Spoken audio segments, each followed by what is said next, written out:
Welcome back to the WordPress tutorial series. In today's video, we're focusing on how to create effective menus and navigation bars in WordPress. This is one of the most important parts of your site. It helps visitors explore your content easily and keeps your site organized. Menus are what help users move around your website. You can include pages, blog posts, categories, or even custom links. Whether you're building a portfolio, a blog, or an online store, a clear and structured menu makes your site easier to use.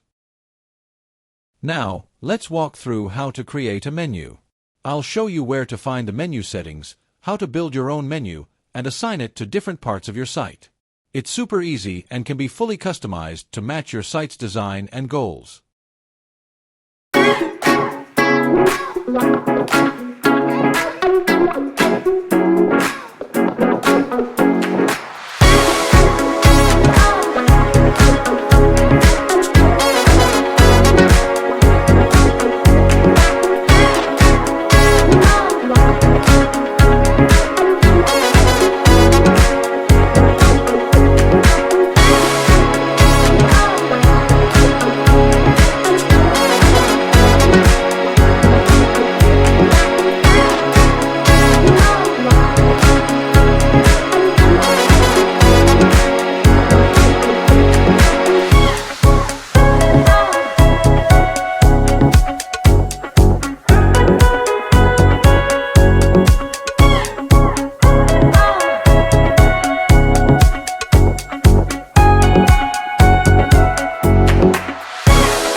Here are some quick tips. Keep your menus clean, prioritize important pages, and avoid clutter. Use multiple menu locations if needed. For example, a top menu for navigation and a footer menu for legal or contact links. That's it for today's tutorial. If you learned something new, don't forget to like the video, share it with fellow learners, and subscribe to the channel. Up next, we'll explore page builders that help you design stunning custom layouts with zero coding.